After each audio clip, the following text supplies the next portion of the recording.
Want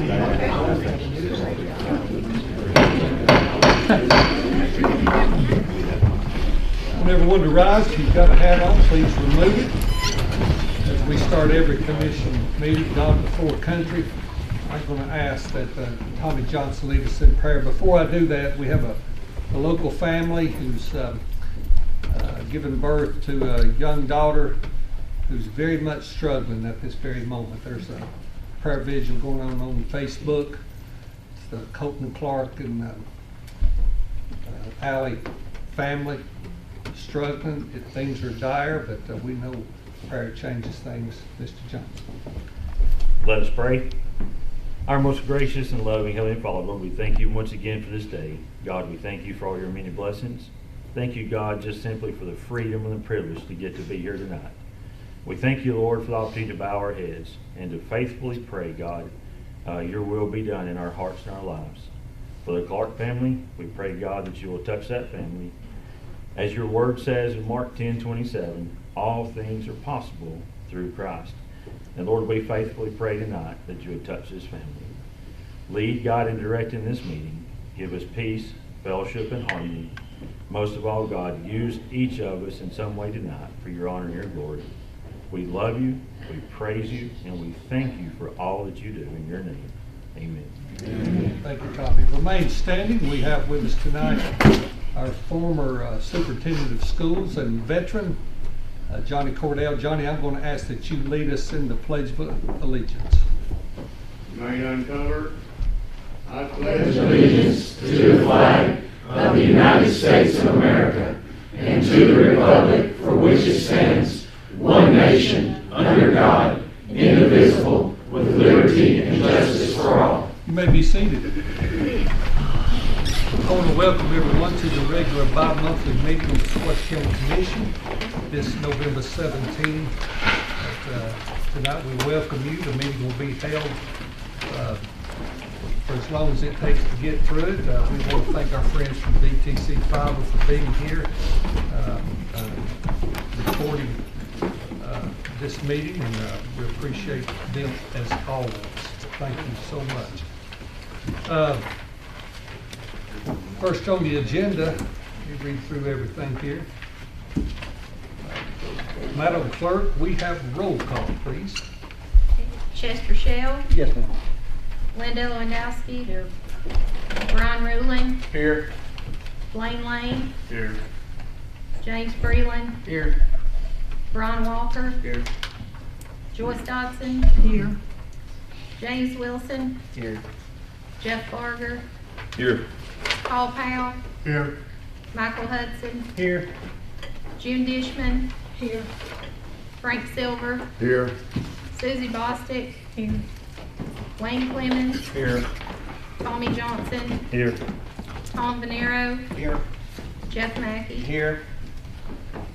We have a quorum. In your packets, Commissioners, you should have received the minutes from the September 15, 2025 meeting. I'll entertain a motion to approve said minutes. So moved. I have a motion from Mr. Silver. Second. Have a second. Who was that? Mr. Barger. Have a second from Mr. Barger. Any questions, deletions, additions, corrections? Hearing none, all in favor say aye. Aye. All opposed? Minutes hereby pass. Okay, the public comment section. Did anyone sign up for public comment? I see nothing. No one. Okay. As part of the minutes, moving on to reports. I'm going to save the one for yours right quick. The trustees report. Madam Clerk.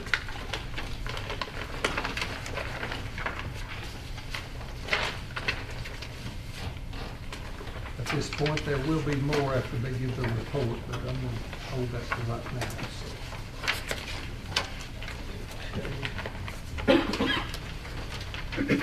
Hold that for the cash flow report as well. I'll trade that for you at the end of the meeting. Just hold that for that right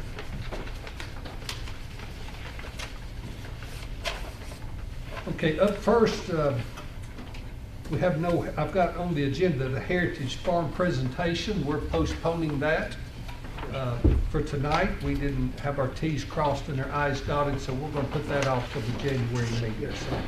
So we're here for a different matter with you tonight, but we'll call you up momentarily. First up from the school, Soraya, come forward, please. I know you've got a little business to attend to as well. Yes, so first of all, thank you all for supporting us. I'm just so crazy proud of our students and teachers, and I hope that you are too. One order of business, we've had a long-term agreement with the interlocal purchasing system, and I just would like the minutes to reflect that we have authority to utilize that if needed. This is a national cooperative. The purpose would be to save time, money, and taxpayer dollars. This is long-standing since Mr. Cordell was in office, and I would just like the minutes to reflect, if needed, that we could utilize that too. And this is a copy of that, and we'll make a public notice of it. It's already, we've already got it, but it's showing in the minutes. Ms. Sarai. I do have a handout for you all. I'm sitting on some exciting news that I'm not at liberty to share yet. It's embargoed, but I would ask that you pay attention to the media. And at the end of this week, you're going to see some really exciting statements about one of our schools, and I'm really, really proud of that and can't wait to share that with you. Our school board has just attended 4 days of their conference in Nashville. I'm thankful to partnership with them. Happy to answer any questions. You have a handout with some statements coming around. Just lots of things happening on campus.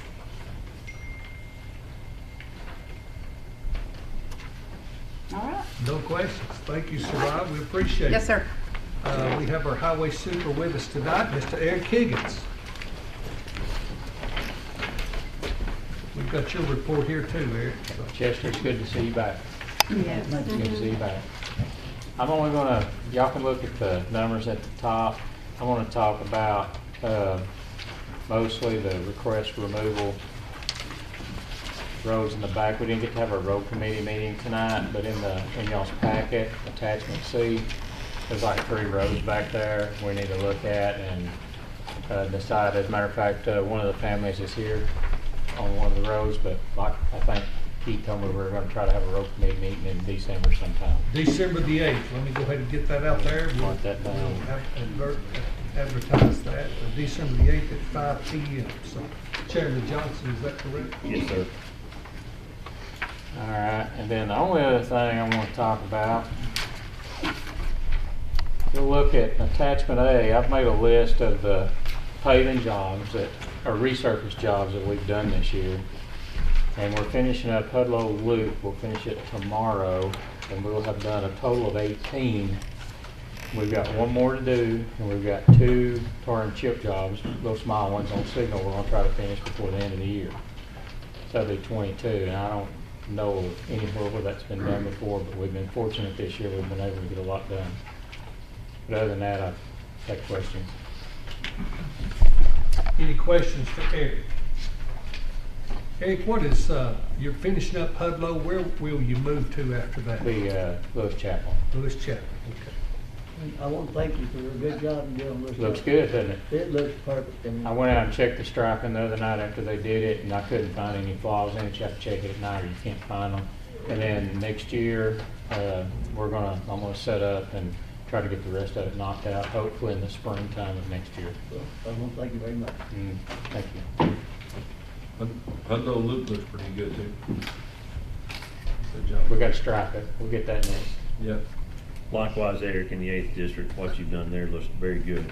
The residents are incredibly happy. And we got to come back out there and do a little drainage work, especially around one particular home down there where it ties in to that one road, and we'll work on that this winter. And that's good winter work for us. So. We need to stripe on Hudlow so I don't drive in the middle of the road anymore. Well, we're working on it. I got to get it paved. As soon as I get it paved and get that other road on the mountain done, then they'll bring the paint truck in here and get it knocked out. We use thermoplastic on Henson Road. It's because you get a lot of fog out there. It's higher vis at night. That's why we used it. It's more costly, but it'll last longer. Well, District 7 is extremely proud of you, Eric. What did I do? Or what haven't I done? I just had to pass that on. Well, I've got a lot coming up next year. I mean, we were fortunate, we do our own paving, it lets our money go twice as far. And I'm still living off the money we worked hard and got a couple of years ago. I've still got a fair amount of it left, so, and it'll finish up next year though. But we'll get probably 2 or 3 more good-sized jobs. When are you gonna put the 4-lane up for Donia? Well, I don't know. I'll have to wait until we find that money. I'm not exactly, we may have to pass a plate around in here and try to get donations. I don't know. You can't do it, can you put a roundabout instead? No, thanks in all seriousness. I'm not getting into that. That's somebody else's boondoggle and we'll let them deal with it. Thanks for all you do, Eric, in all All right. seriousness. Thank you. Eric, thank you, good job, appreciate it. Our sheriff won't be with us tonight, he texted me just a little before south of 6 o'clock. He's on a call that requires his attention and is not going to make the meeting, so we wish him safety, and anyway, we'll move on with that. Okay, Sheldon, any ag reports? Yes. I know you're going to make an introduction that's important to us. As far as a report, I passed out a handout with the details of some things that's happened since the last time I talked to the group. The one thing I wanted to do tonight was to introduce our new 4-H agent, Jaden Barber. She started October 1st, so we're glad to have her on board and look forward to working with her as we go forward. So you want to take a minute? I want to say that I'm very blessed to be here, to be in my hometown, to be the 4-H agent. I'm thankful to Sheldon and Blaine for helping me out and getting started in my role. We've been very busy, and I've been able to meet the kids, and it's been very fun too. Busy but fun. Thank you. Welcome. It's been a pleasure watching you. It's been a pleasure watching our young people grow up and prosper and grow. And Jaden, we've watched you over the years, and we're very proud of you. I see Sarai up there shaking her hand. Robin, she's been through that system. And her, all except for your father, everything else. Oh, Jeff, I'm sorry. No, welcome aboard. Welcome aboard. All right. Okay, up next, Tom, I know we've got officers coming next week, but we've really had nothing to, we've moved to the end of the pack this year, so care of that. The chamber, Miss Janice. Janice has been busy raising money, getting money in our county and city. She's busier than a cowtail during fly season. So I want to thank you, County Executive Cartwright, and you have a couple of things. One of the things that was handed out to you is a book that I want each of you to enjoy. That one, Keith. We had it professionally done, and I want each of you to have one. We have them on sale. They were funded by supporters, and they each have a page in there. You can read who they are. The next thing I want to say something to you about is each year we do a Sequatchie County Community Christmas Project that you have an application, and if any of you in the audience want one, I have one you can take and make all the copies that you want. These are the names of the people who will get Christmas food boxes and toys. So it's a combined effort of the Sheriff's Department, the Rescue Squad, the City Police Department, Thrive Sequatchie, and the Dunlap Lions Club. So we've done this for years and years. So the deadline is December the 12th. It's online at the Chamber Facebook page, so we prefer to be filled out online, but we'll take them any way that we can get them. The next thing that you're going to see is called Shop with a Hero. This will be our 4th year. It's done in collaboration with the Sequatchie County School System. The teachers at the schools choose who they can deem to be the neediest children in the school system. So if a child has a sibling, if they're chosen from Griffith that has a sibling up and down the food chain, the grades, that entire family kids need to get to go. So last year we had 127 kids. What happens is Melissa and Sarai, they work to keep the kids, they select the kids are kept after school. Little Caesar's Pizza provides pizza for them and they get drinks. So for that hour and a half after school, they're crazy, but they keep these kids they've had all day. As soon as the first couple of buses come back in, they bring them to Walmart. Walmart is totally set up. The child can spend their $100 on anything they want to except a phone or food. They can't spend more than $25 on anybody but themselves. So if you're interested in being a hero, it's based on Shop with a Cop. Locally, we don't have enough police officers, law enforcement officers to do this. So lots of people can be heroes, such as the Mills on the back road. Thank you. He didn't want me to call him out, but thank you very much. So if you know anybody, you can turn them into the school. This takes you straight to the website. The next thing is, Mr. Harmon, would you speak about the Santa's workshop for a second? Last year, unexpected right here, I'm happy to do this. We know Miss Janice will put you to work real quick. Santa's workshop, we had an idea that we stole from another community. They had a building and we received a building from a local vendor here in town that allowed us to have a Santa's workshop and had a Santa's village for the first time. And we had another friend that give us the sleigh to go in it. And it actually was Santa's workshop and had Santas come by and had another vendor, local person, that offered to give us things to give away, candy and things of that nature, and quilts or a blanket. We had over 1,000 documented people come through Santa's workshop at the chamber location. That's documented. We had people from Grundy County, Bledsoe County, Soddy Daisy, South Pittsburgh brought their children to have their picture taken for free at the chamber in that Santa's workshop. So it's been an economic driver because they came free and they spent money and they bought groceries and they went out to eat at lunch and things of that nature. That's been a big thing, and we're doing it again for the second year this year. So that's something to look forward to. Thank you. And this is John Harmon's baby. He's handling all of this.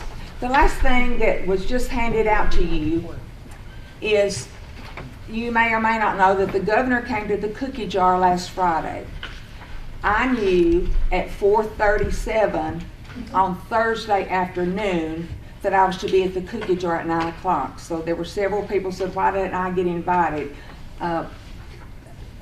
Chairman Cartwright and Dwayne Land will tell you they knew because I called them and Sue Ann called about 8 o'clock that night. So there was it was just something that happened. He came to announce that the Sequatchie County Dunlap Chamber of Commerce was given $25,000 to celebrate the 250th birthday of Sequatchie County.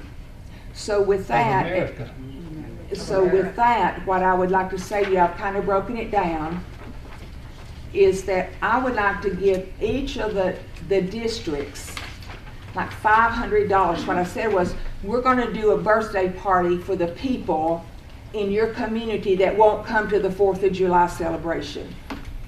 So for, let's say, Tommy and Wayne's, with $500, can you buy hot dogs and a drink and have some kind of music?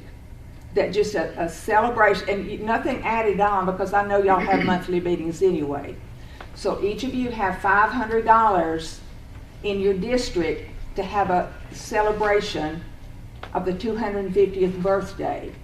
Now we're going to buy banners for the the street, we have Phil and Pam Kuiper are going to do oral histories.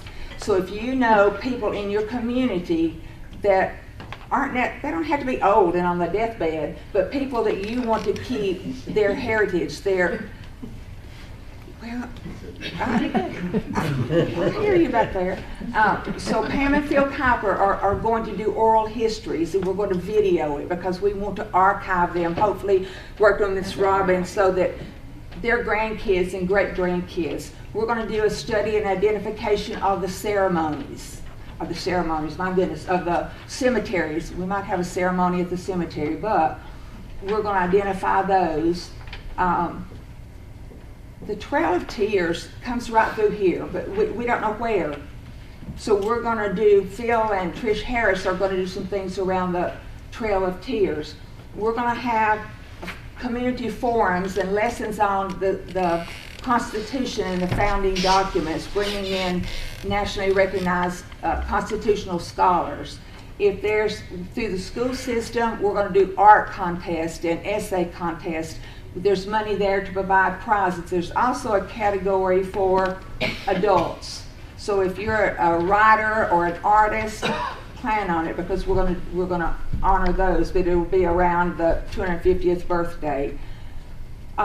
We'll do film screenings. We'll do genealogy workshops, cemetery tours, anything that we can think about that honors our history and our culture.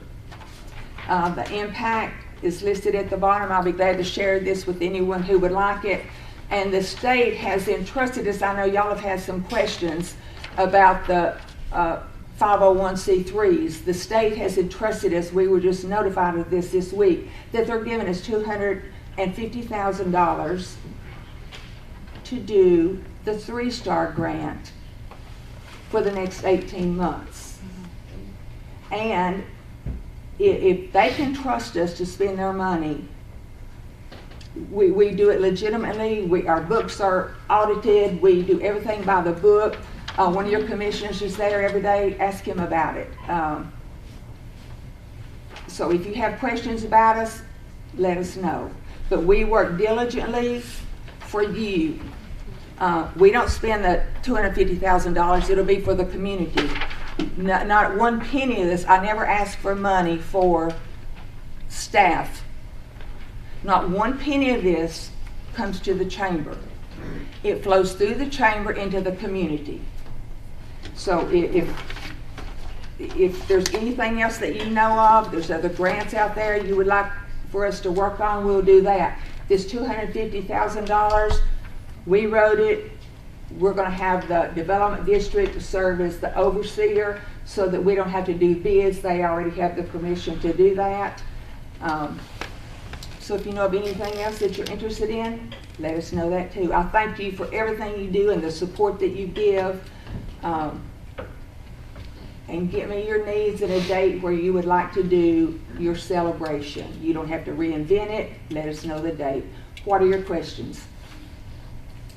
Any questions for Janice? Thank you, Janice, for all you do. I try. We appreciate it. Thank you. I know there's some issues between you and your partner there, but I want to get you some applications for people for y'all to hand out too. Can you make it 10 pages bound and collated for me? I will. Thank you. Thank you. Thank you, Janice. Thank you. Okay, up next, Brian, anything from E911? It's quiet on the home front. We have Mr. Joe Dunn with us from Puckett tonight. Joe, come forward, please.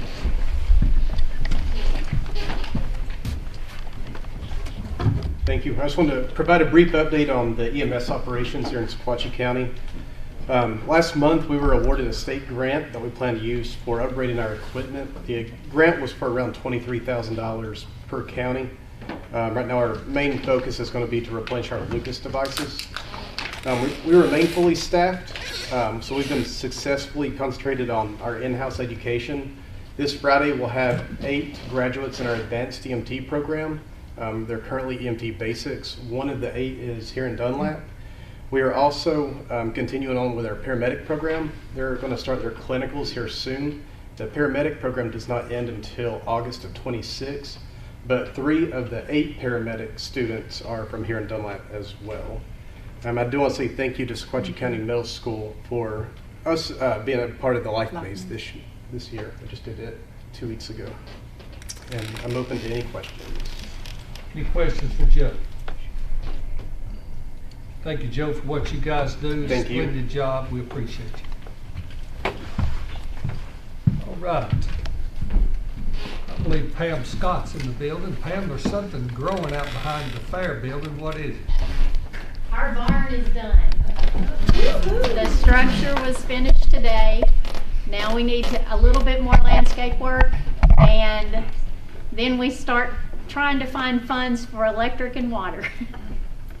Listen, I drove by it over the weekend. I thought Sarai was building another school back there. She is.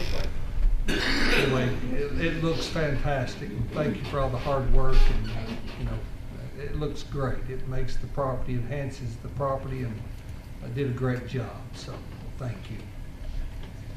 Okay, Robin, what have you got for us, dear lady? Good evening. Thank you guys for your support to the library. On your flyer, it has some numbers, a lot of numbers. Where do I start? The visitors, it says 16,000, over 16,000, that's year to date. So that means your library has been used over 16,000 times, from checking out books, checking out STEM kits, Lego night, STEM night where we blow up pumpkins last month, and we use it for meetings and so forth, and so we are using every square inch of the library. But the best news that I have is with, like Janice, let me back up. I had this grant, and my board always has told me, think big, ask big. All they can tell you is no. And so I did. And I forgot about the grant, and it came across my desk that we received it, and I thought it was like $2,700. So I'm highlighting all the information, and then I highlighted congratulations, and the library received $20,000 for celebrating America's 250th birthday. Wow, that's great. Yeah. Thank you. So with this $20,000, it has to be spent because I had drank caffeine that morning, and so we were going to do it all the month of June, the last week of June and the first week of July. So we're going to have a humongous float for the 4th of July. We are going to have events that week. We have speakers coming in that's dressed up that will teach our families about the history of the United States. We have some speakers from Sequatchie County that will be speaking of the history of Sequatchie County. Like Janice, we will have them recorded. They will be in our genealogy room. And so we are so excited. We have titled this grant Stars and Stories. And so hopefully this will be kept in our genealogy room far past all of us. So December, we're packed full of activities. Santa will be here on the 3rd, Pajama Day. Gingerbread Man the next Friday, and the Grinch the next Friday. And the Grinch Day, we usually run right at 200 children coming to see the Grinch. And so that's what we have. I'm so excited for our grant. It's the largest grant I've ever applied for and received. So very excited, and my float is already designed in my head and some on paper, and it is so beautiful. So is there any questions? Yeah. Obviously, you know, I'm one of the commissioners that use the library a lot, and I had the opportunity to use one of those passes. I had a guest come in town and looking for something kid-friendly to do, and I used the Zoo Pass. Mm-hmm. That is really an unbelievable feature, and I'm guessing it's used a lot. We cannot keep the passes in. Right. We have Creative Discovery, the zoo. We are looking into the aquarium. That's what I was going to ask you. Any way to get the information on how much that would need to get something like that would be a phenomenal pass. Yeah, that one they like to keep in Hamilton County for their libraries. Okay. But I'm working on it. Okay. I mean, like, I'm physically going to the aquarium every month talking to people. It was so easy. I got it, bought it back. It was a great. Yes, really wonderful. And we're going to expand that. We do have Tennessee Railroad, and we are going to expand it to Rock City this month from our friends. So. Yeah, thank you for using the library. So, thank you. Thank you, Robin. Paul. I want to tell you, this lady, don't give her a football, or she will carry it. Take it to distance. Good job. Thank you, Paul.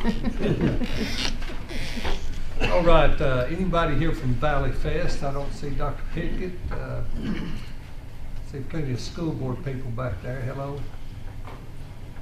All right, moving forward, JP with the veterans, come forward, please. Give us your good report. And I'm going to ask you, when you finish your report, to just stay stationary there. Sure. All right, finally, we have the numbers from fiscal year 2024. Okay.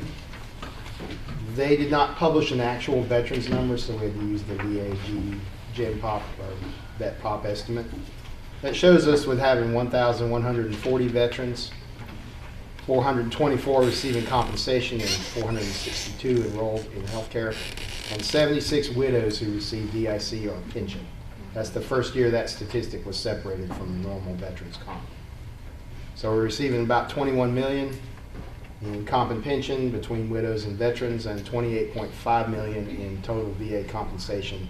That's medical, education, etc. So we increased by 1.4 from last year for an increase of about 2.1, but now TDVS is publishing a hot total, because keep in mind his numbers are about a year out of date. They ended October of 2024, and their current hot total shows us up to 23.2, which is about 2.3 million over 2024. So, and in rankings, we are 5th in total VA dollars per claimant, 2nd in dollars per veteran, and 1st in dollars per widow out of 95 counties. Wow. Beautiful. Awesome.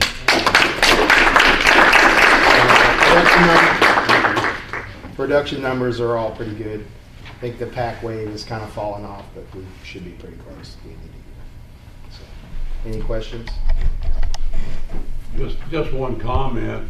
Jim, I appreciate all these numbers that you bring to us about every time we have a meeting to let us know what you're doing. And I really do appreciate that. I do. A lot of people you're touching. Yes. Listen, I want to run with that just a moment. I want Jim to kind of step aside for just a moment. We all know what a splendid veteran service officer we have, and I've got a couple of my friends here, John and Denise Kell, and I ask you guys to come forward.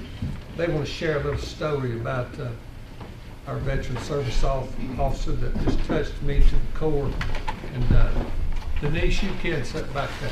I will. I'm not part of this. John Kell.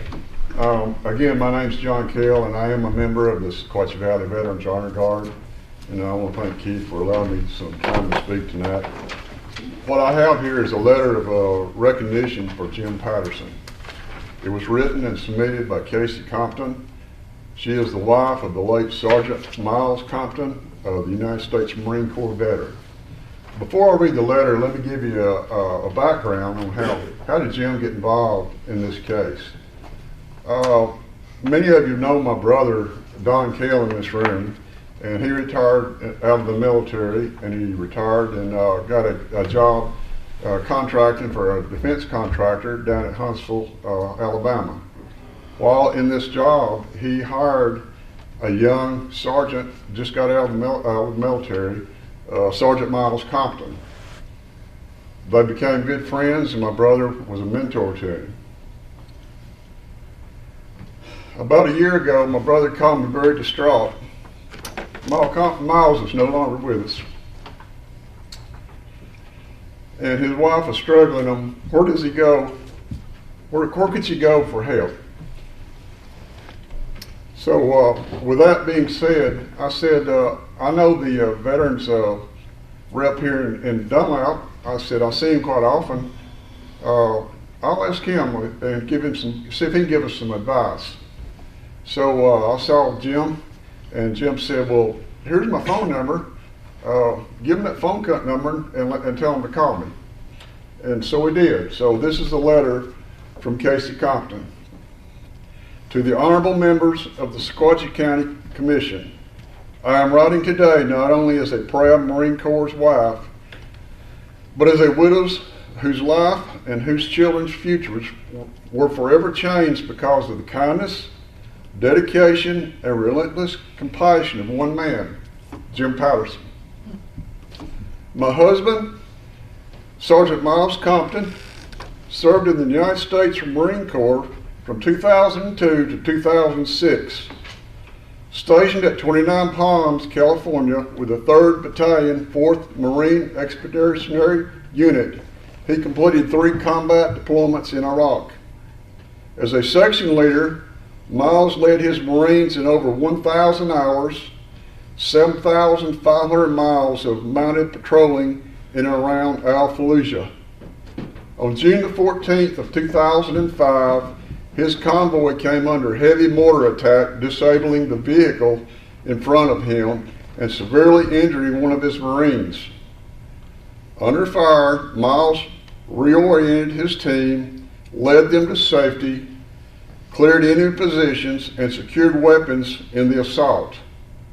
His actions that day earned him the Navy and Marine Corps Achievement Medal, but they also left unseen wounds that would follow him long after the war was over. When Miles came home, he carried these invisible scars, the sleepless nights, the guilt, and the haunting memories of what he'd survived. Despite his struggles, he was a kind-hearted, selfless man who continued to serve through military contracting, training Army soldiers in the TOW missile system he knew so well, but to the toll of his service was heavy. On November the 8th of 2024, my husband, my best friend, lost his long and painful battle with PTSD. In the days that followed, I was lost in grief and confusion. That's when I was given the name of Jim Patterson, a man from Sequatchie County, Tennessee, who I was told might be able to help me navigate the VA system. I called him just days after Miles' passing. From that first call, Jim listened with me with genuine care and respect. He didn't treat me like another case or another form to file. He treated me like a person, a grieving wife, and a mother trying to find her way. Over the months that followed, Jim went above and beyond in every way imaginable. He checked in often, not only to guide me through the complicated process of VA benefits, but also to ask how I and our 2 young children, Finley 10 and Asher 7, were doing. He explained each step with patience, compassion, never letting me feel alone in a system that can often feel impossible to navigate. During his review of Miles' service record, Jim discovered that my husband had likely suffered a traumatic brain injury in the 2005 mortar attack, an injury that had gone undiagnosed for years. He worked tirelessly to gather evidence, documentation, testimony to prove that the invisible wounds Miles carried from combat were connected to his death. Because of Jim's relentless advocacy, compassion, and determination, my children and I were rewarded VA benefits 2 days before the 1-year anniversary of Miles' passing. When Jim called to tell me, I sat in my office and cried, tears of grief, gratitude, and deep pride. For the first time, someone saw the connection that had been invisible to so many. Someone fought for Miles' honor and for our family's future. On behalf of myself, my children, and the memory of my husband, Sergeant Miles Compton, I want to extend my deepest gratitude to Jim Patterson for his service, not only to our family, but to the many veterans and families whose lives he touches through his work. His example reminds us that heroism doesn't always wear a uniform. Sometimes it sits quietly behind a desk, helping a stranger find hope again.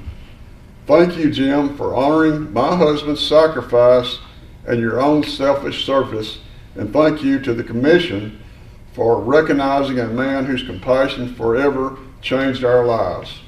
With heartfelt gratitude and respect, Casey Compton, Huntsville, Alabama.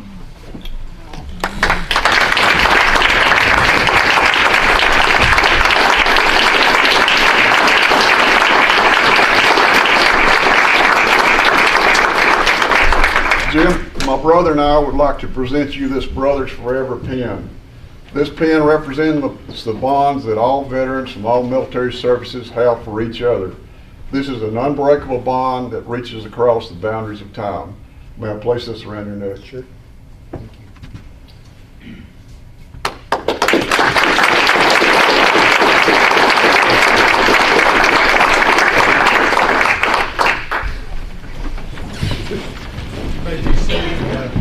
I knew you guys would enjoy that, but I'm not going to tell you where the Kel shared that with me, but anyway, we thoroughly enjoyed that, and I knew you would too. So, Jim, thank you.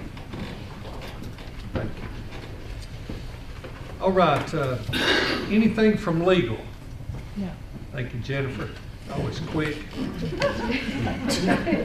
Mr. Barger, budget, please.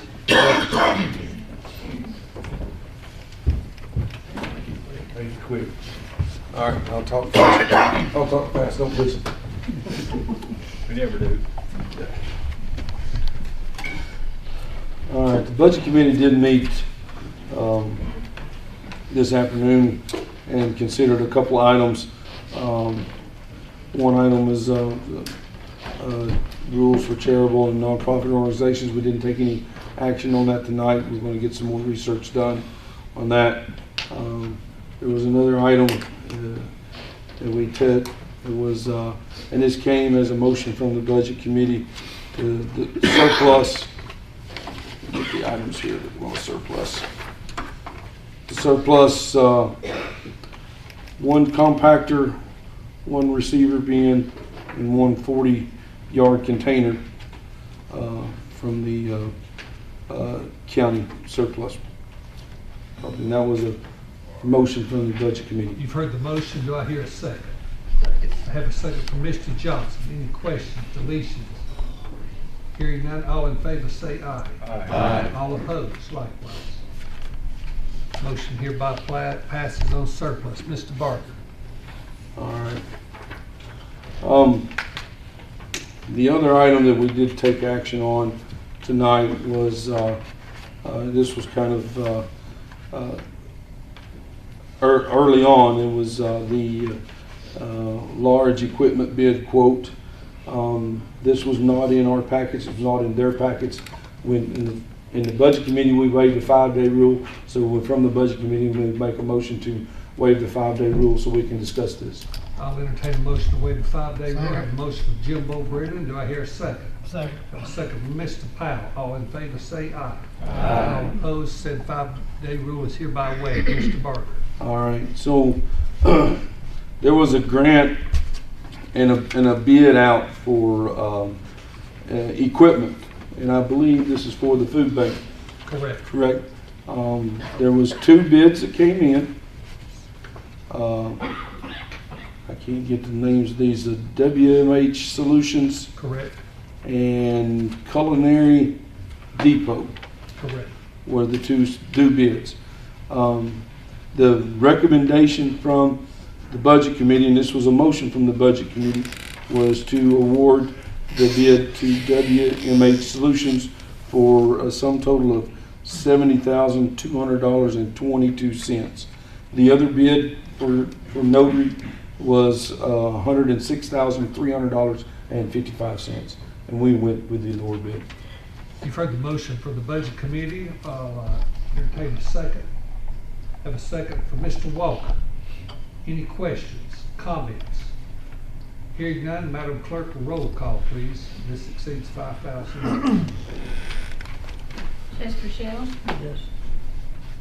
Linda Landowski, Yes. Brian Ruling, Yes. Blaine Lane, Yes.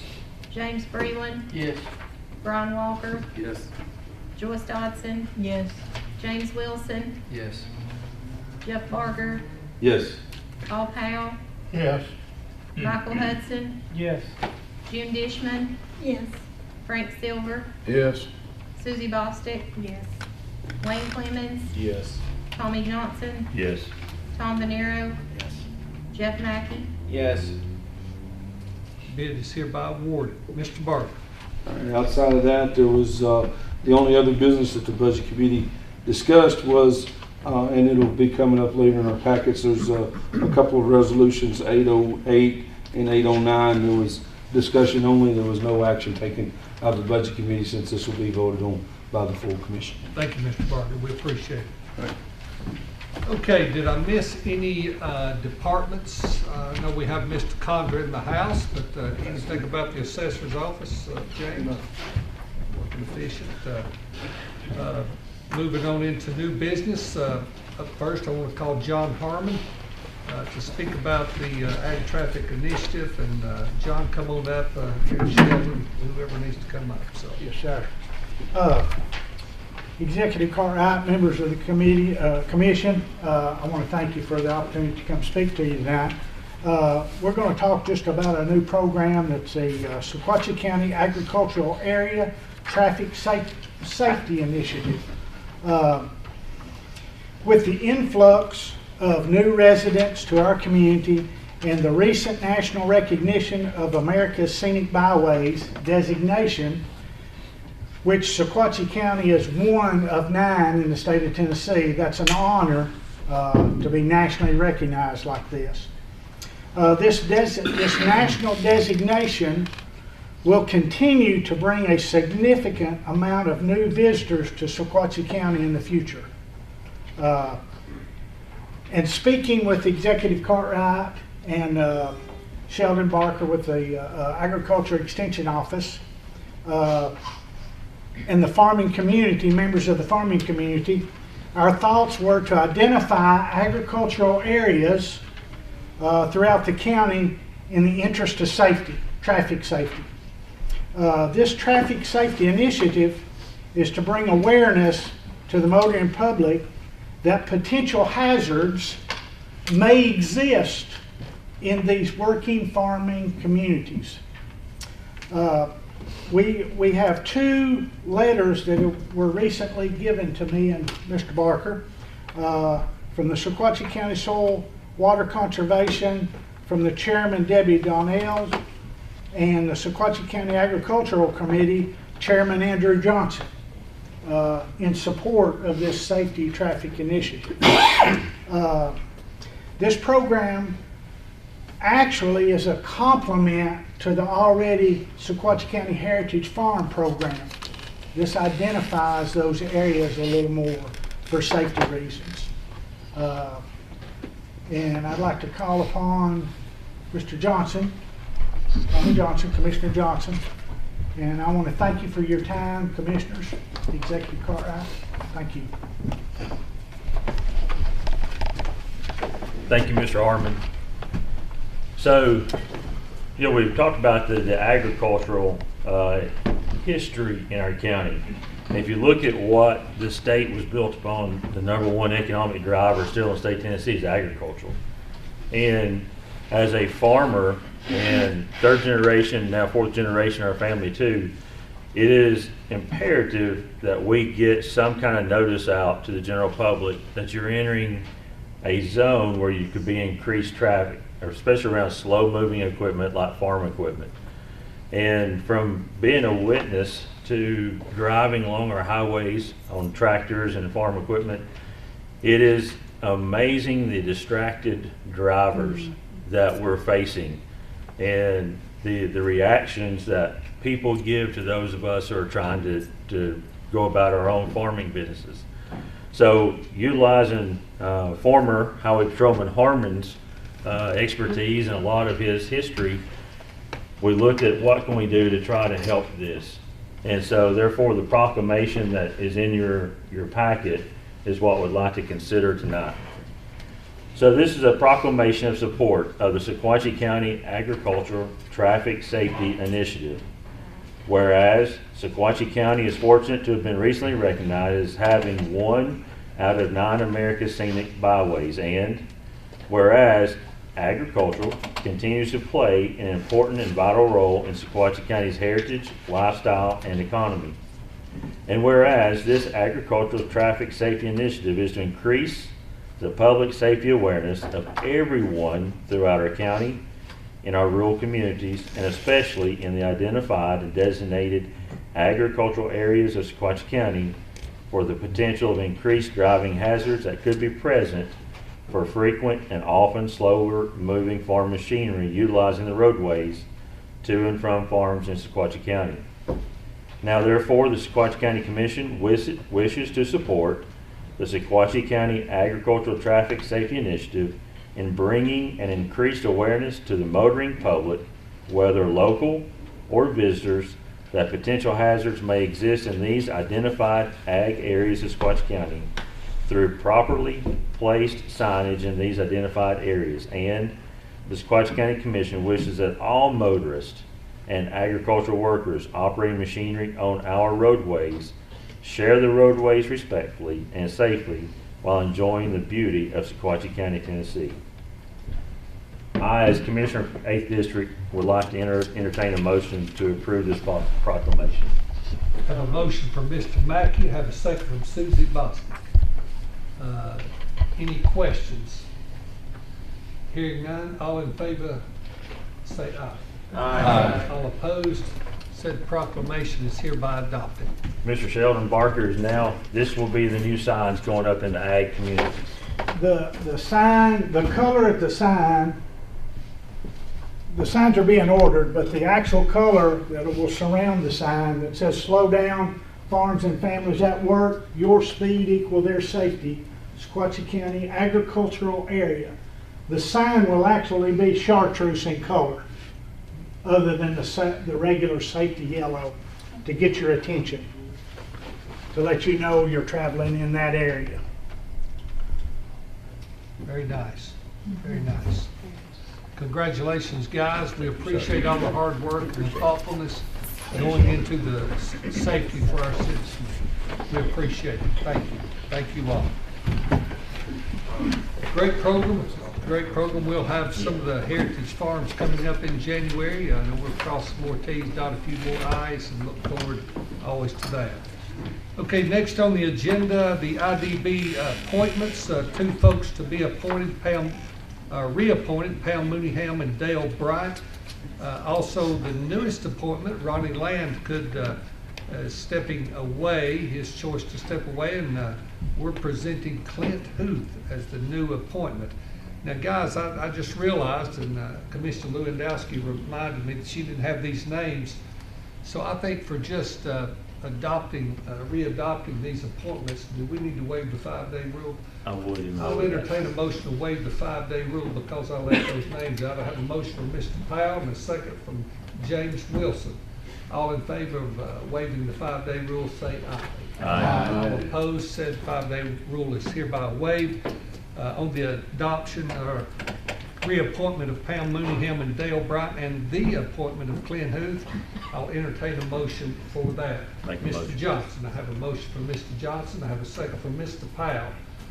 Any questions, comments? Have you spoke with these, or have they accepted? We're just going to, even with the high pay that they're getting. yeah.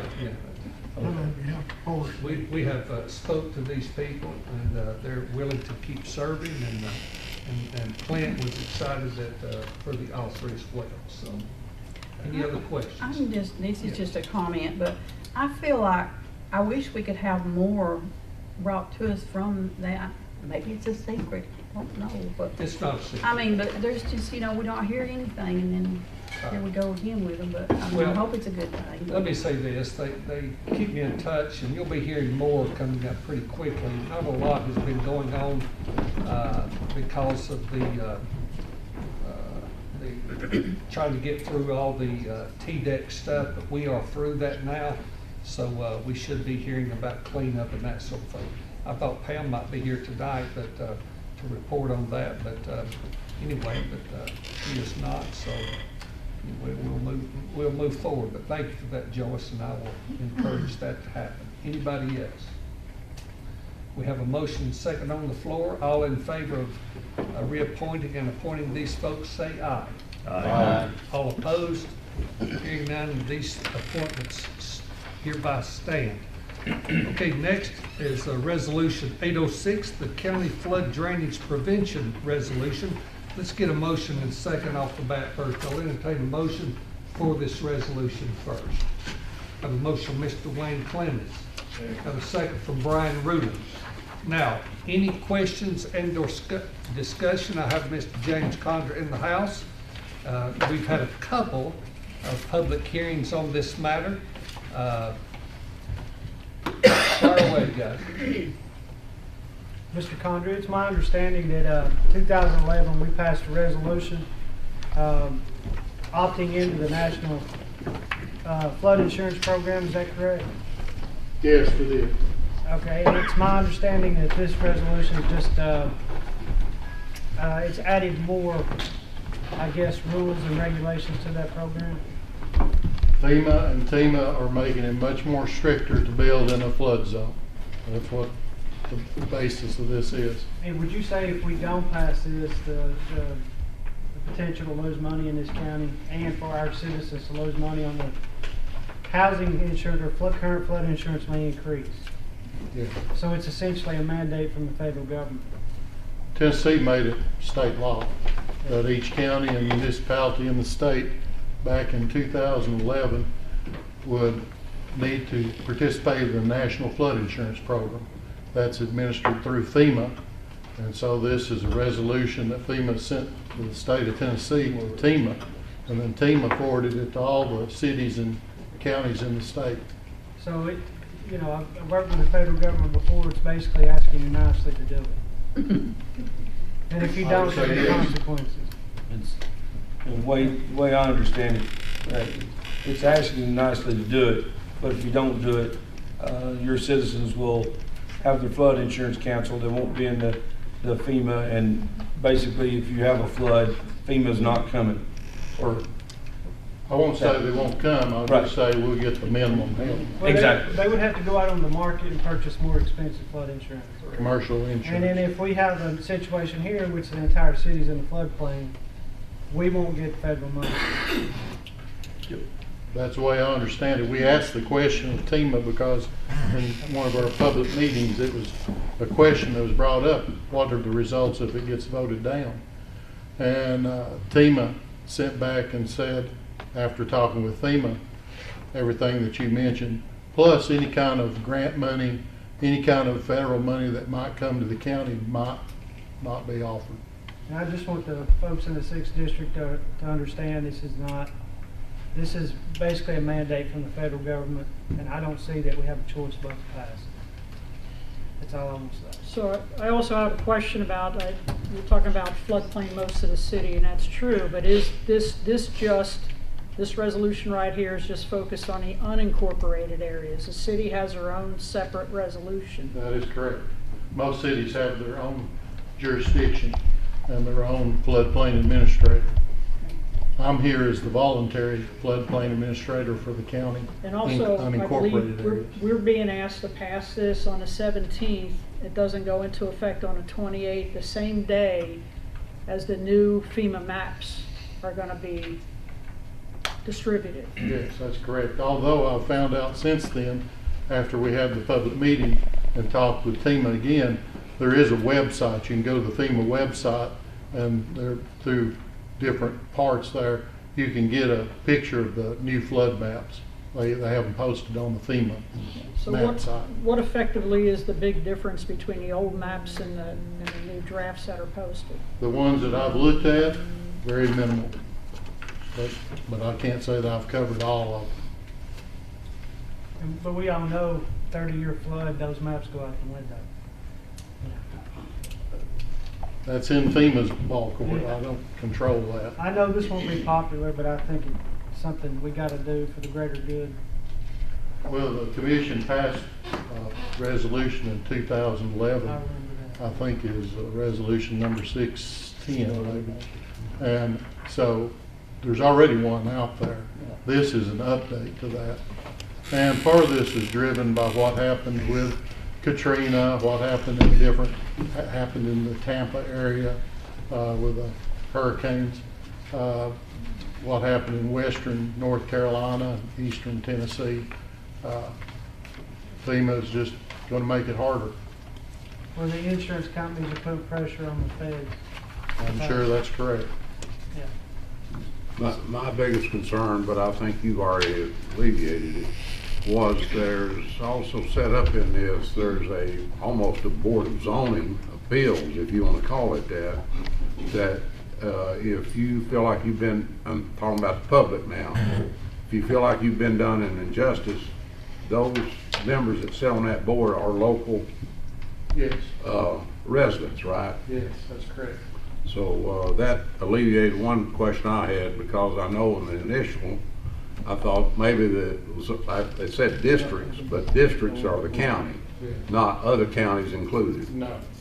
Good This enough. is strictly, this resolution that you're looking at tonight is for the unincorporated parts of Sequatchie County. My understanding is the city of Dunlap has already had one reading of their resolution that's similar to this, if not exactly the same. We did make one change. I don't know if you all received that in section 6. You should have got a copy of the resolution plus the letter I put with it, talking about it and pointing out the areas that are different from the previous resolution. But in 6, we changed the name of the board to the Regional Board of Floodplain Zoning Appeals. And that was something that was brought up in one of the public meetings. And so we sent that, and any change to this resolution has to go all the way up to FEMA and be approved and then sent back. And so we went through that process, and it's been changed, and they approved it. Since this covers basically all the districts, because it's unincorporated areas, will the board have representation from each district? That'll be up to the commission. Right now, there's 5 members on that board, and they represent all the incorporated areas. So I'm your commission representative on the board. Incorporated areas, right? Those 5. Unincorporated, Yeah. yes. Unincorporated.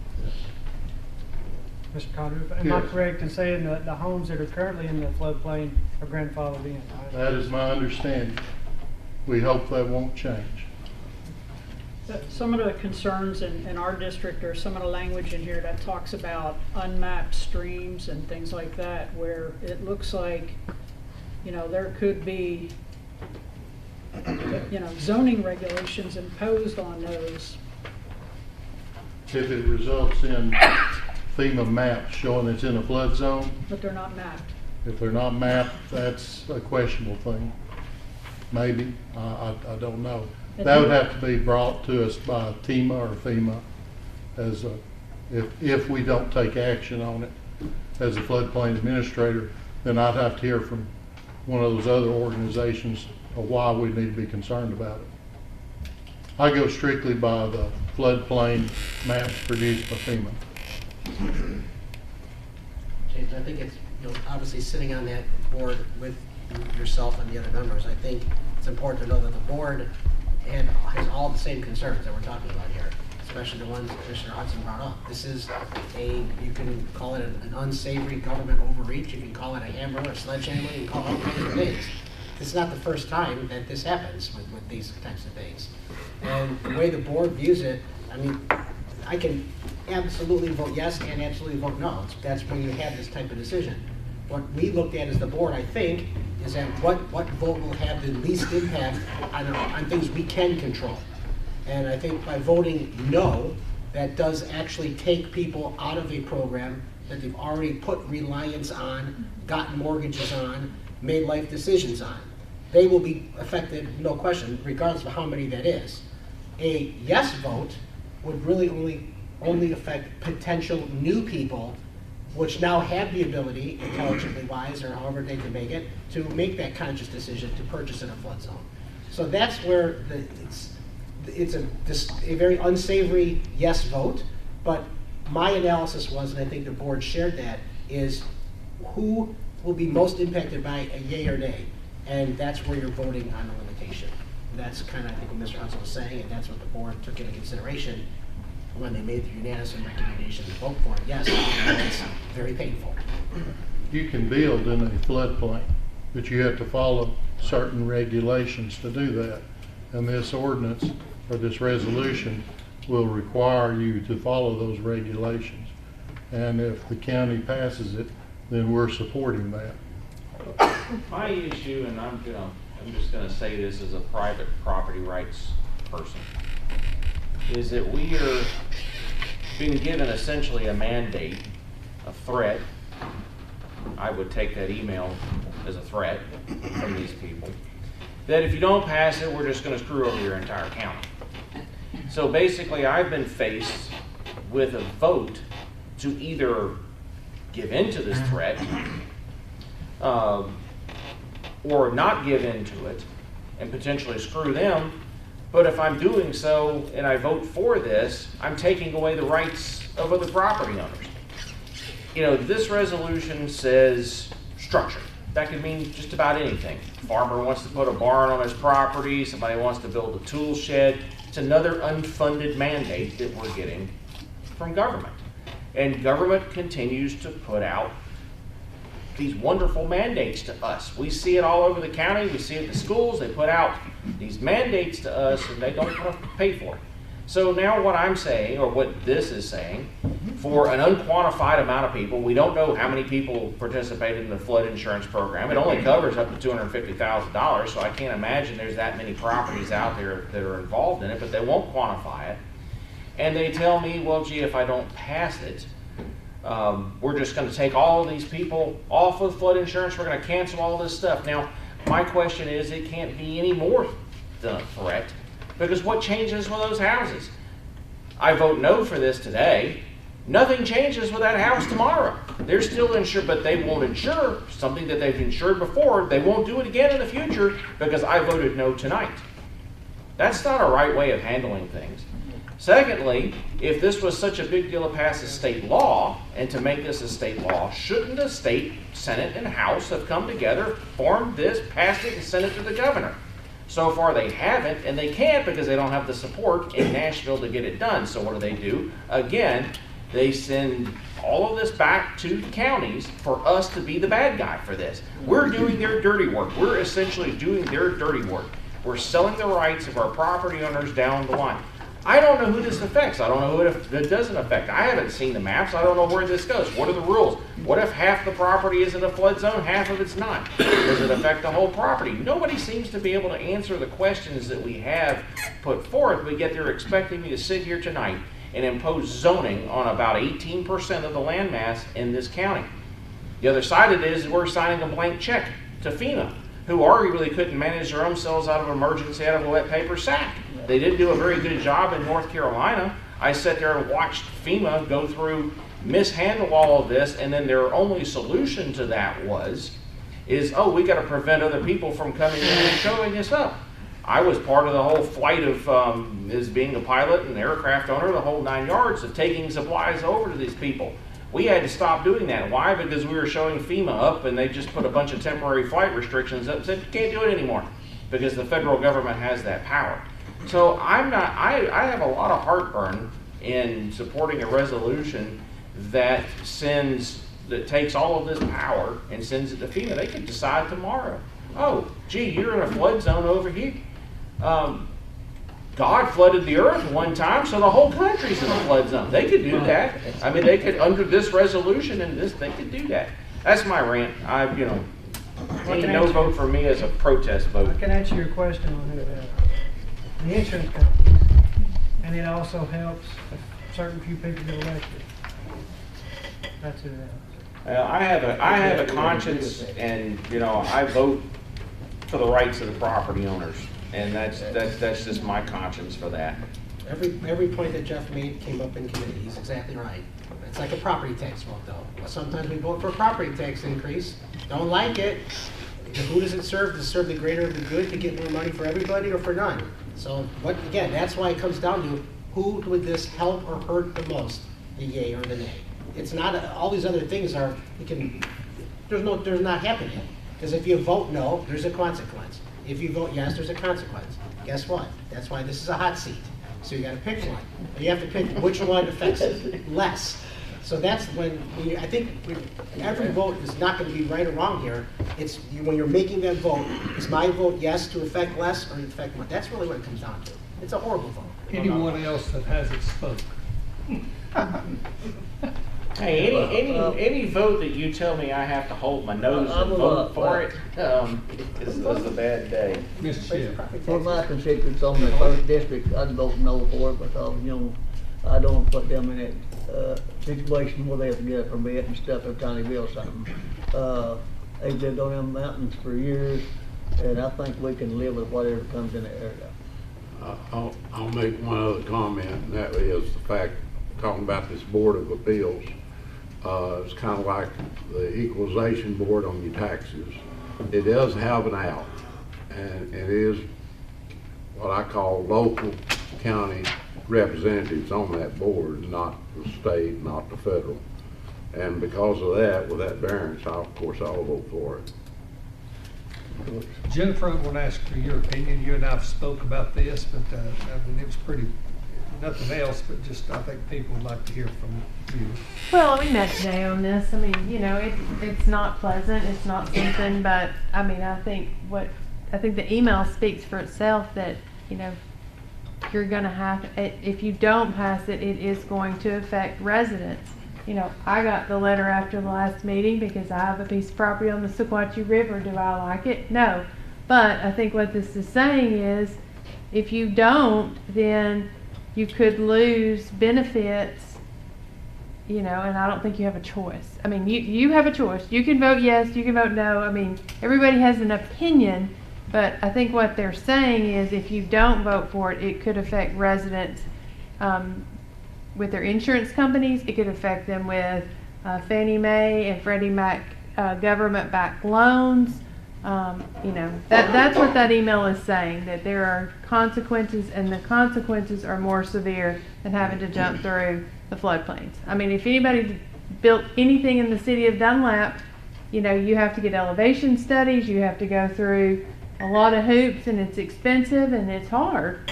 But, you know, that's what happens even today in the city of Dunlap. So I think that's kind of what's going to happen if you are near a river or a stream or the Sequatchie River. You're going to have to go through hoops and pay. Do we have any idea how many people actually participate in the flood insurance program in this county? I don't know about the insurance program. I mean, Mr. Condor probably could tell you how many letters he's sent out. How many letters would be affected? How many homeowners? When I received the resolution from TEMA that need to come before the county commission, I sent out 585 letters to property owners in the county that have a foot of floodplain on their property, because I thought anybody that would be affected by this resolution should know about it. Of course, nobody's going to build on a foot, but they need to know they're in the floodplain. And you'd be surprised how many people didn't realize that creek floods a little bit. I mean, about a third of my property is in the floodplain, but I'm not building in that area, ever. Now, this is only to affect the people that's in a flood zone, correct? That's right. If you're in a floodplain, if you want to build a house and your home or your property's in a floodplain, then you start the process. You have to get a permit. Is it $300, $500? $300, and then they determine if that is feasible. And if not, then you have to go through certain other things. And you can appeal it, and there's a board. And thank you very much. Okay. Well, except going back to standards for unmapped streams, section 1. It talks about unmapped streams, areas of special flood hazard. So this does affect people. Those are not mapped currently, but the board could, you know, force that issue, is the way I read this, because there's nothing in there that would prevent them. I don't know. Yeah, I mean, these things. That's not happened, so like I the don't Trojan have horse. that. it is. I mean, it is, and it came down from the federal government through FEMA to TEMA, and here we you can't go. quantify how many people this would affect. It came down from the biggest Trojan horse, federal government, FEMA. Yeah, I mean, we are where we are, right? We have allowed for years and years federal government overreach to the point that because everybody wants free money, right? Nobody wants to pay for it. Everybody wants services. Nobody wants to pay for it. So as we've allowed this to happen, this is the consequences of it. But, you know, Well, and we, sorry. go ahead. There were people that went to that first hearing, that public hearing, that had experience down in New Orleans and some other areas where they own property. And even though you may have this national flood insurance, they basically got peanuts.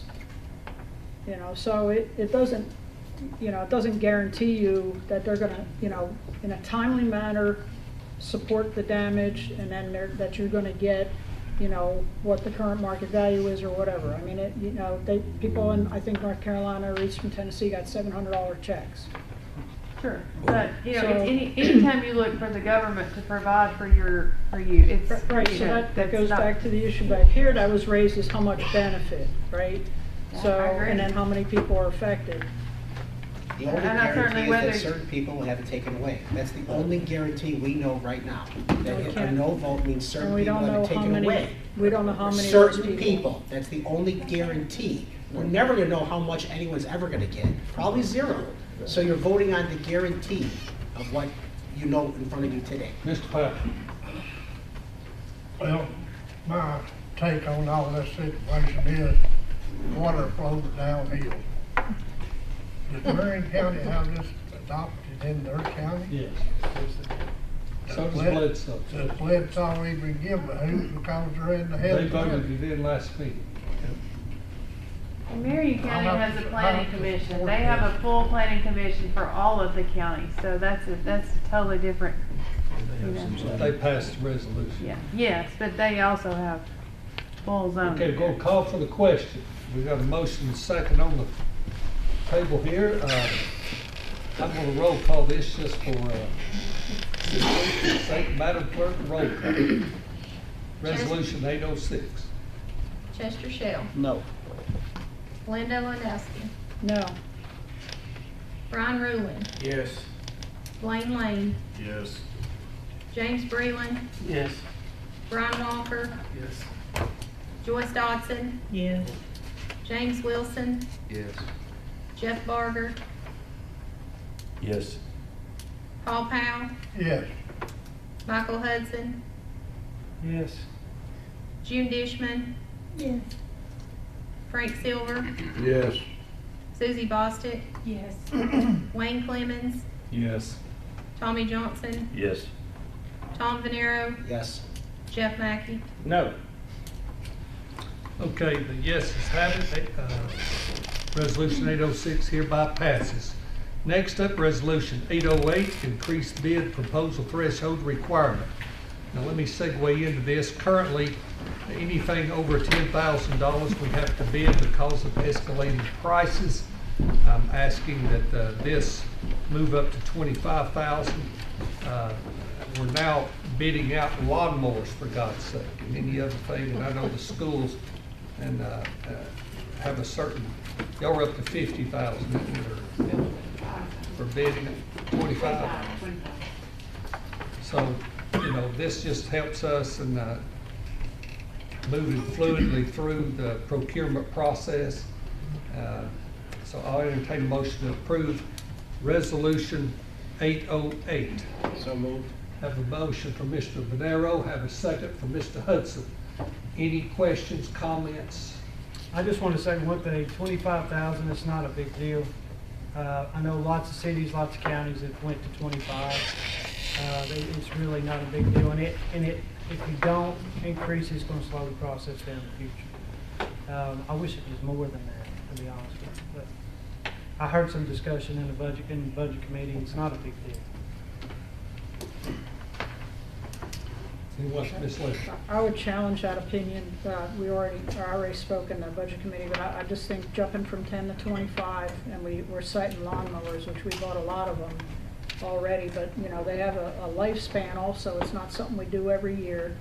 The volume right now seems reasonable at 10,000, and you know, we would, I think, want to continue to have that competition for anything in excess of that. Thank you. Anyone else?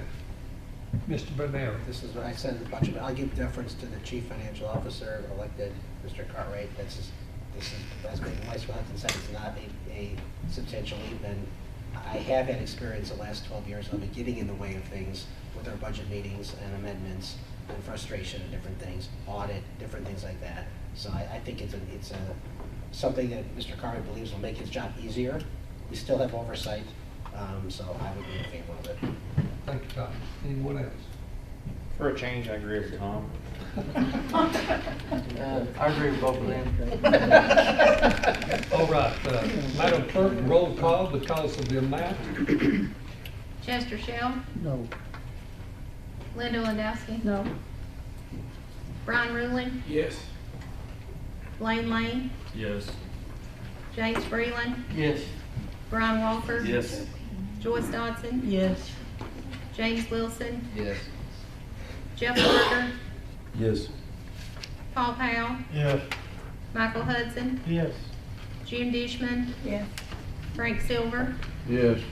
Susie Bostic, Yes. Wayne Clemens, Yes. Tommy Johnson, Yes. Tom Venero, Yes. Jeff Mackey. Yes. Okay, Resolution 808 hereby passes. Up next, Resolution 809, Courthouse Restoration Grant Commitment. Now, this grant is a maximum of $500,000. We have a 5% match. Polk County, who is similar in our size, was awarded $300,000. I don't know anybody that's gotten a $500,000 grant, but this is for restoration of the courthouse only. Our immediate needs are windows and doors, especially on the west side on Spring Street with an ADA compliant automatic door. Whatever that needs assessment shows, that'll be our application. This resolution is for application only on this courthouse restoration grant. I'll entertain a motion to approve Mr. Wayne Clemens and second from Jimbo Brewer. Any questions, comments? Just to be clear, I know you said it, this resolution is just to apply for the grant. Correct. We're not awarded the grant. We're not awarded the grant, so we're not spending money yet. But if it is awarded, our match piece is 5%.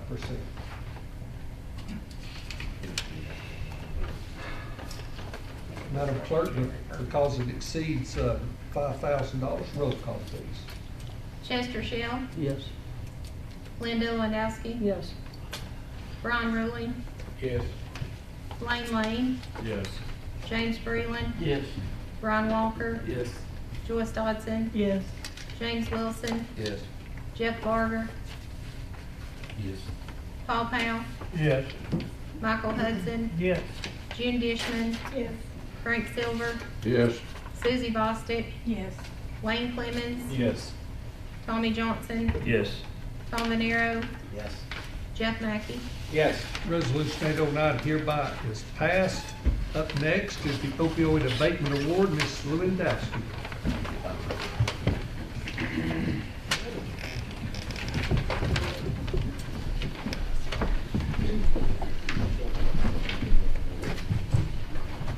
So as you know, the opioid abatement committee's been very busy since its establishment last November. We have two gaps that remain in the county services. One is for recovery housing services, and the other one's for a public education and awareness campaign to combat substance misuse and substance use disorder. We had two grant applications, 2 rounds for each of these gaps. We had no respondents for the public education and awareness campaign both times, but we did have one organization respond for recovery housing services, and it was Helping Hands from the Heart. The original application reviewed in June was not compliant with Exhibit E, which is we have to map everything to that. It was not compliant with those requirements. So we conducted with SMART team, which is our consultants for opioid, anything opioid. We conducted a grant writing workshop in August, and then a second grant period was conducted in September. And after 2 Q&A sessions and proactive consultation with SMART and a well-established recovery house, final clarifications were received in October from Helping Hands of the Heart. Why am I giving you these details? It's because there's no template for this undertaking, as we will be the first county in the state to attempt this type of capacity building effort. This gap of services was identified in the first calendar quarter of this year. The Sequatchie County Opioid Abatement Committee has spent countless hours wrestling with the best avenue to attain these urgently needed county services. This is a high-risk endeavor for the county, and I can't emphasize that enough. Because it's new, there's no template for it, there's a lot of risk for the county. However, we do need this service. In our consultation with SMART over the last several months, we believe the risk can be mitigated with a performance-based contract that sets quarterly milestones and data collection to ensure program success. The original ask by Helping Hands was $86,000.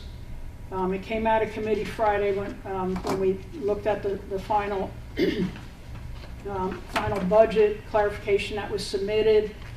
There were some unallowables, there was some double mapping. So the committee recommended $78,763. We still had one question in one area that was not answered till today.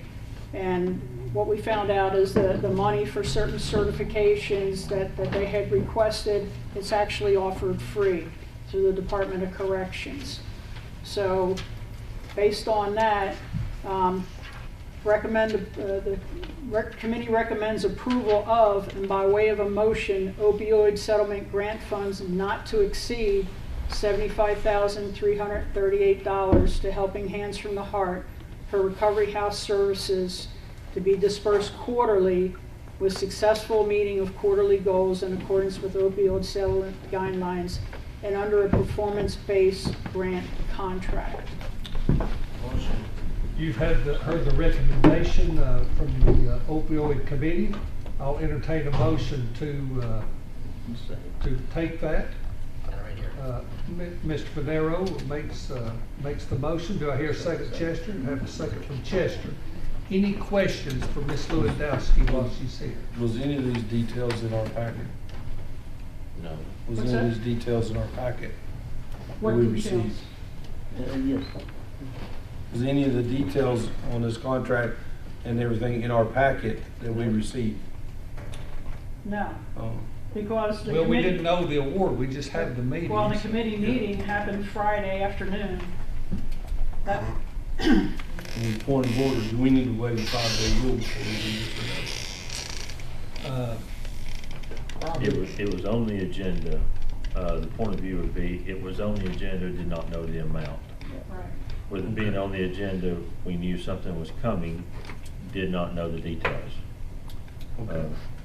That's just the way it is. It was on the agenda Right. 7 days in advance. All right. I just want to clarify. Thank you.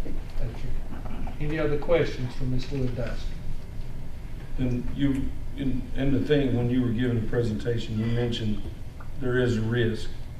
And the committee has mitigated a lot of that risk in how the contract's written?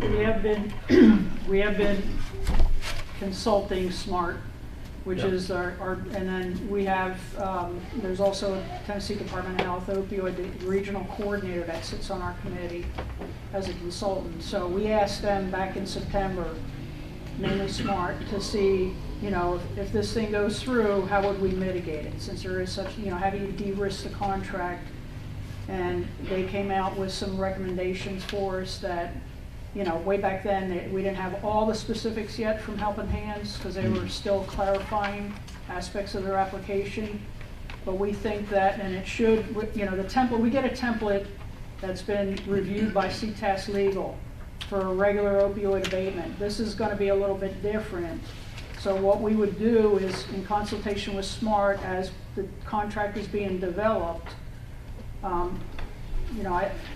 would highly recommend to the county executive and legal that we send it back to CTAS Legal before that contract is signed to make sure that they're good with it, since it is different than their current template, which we had reviewed, and we used that for the first grant that was awarded. And what specifically is Helping Hands proposing?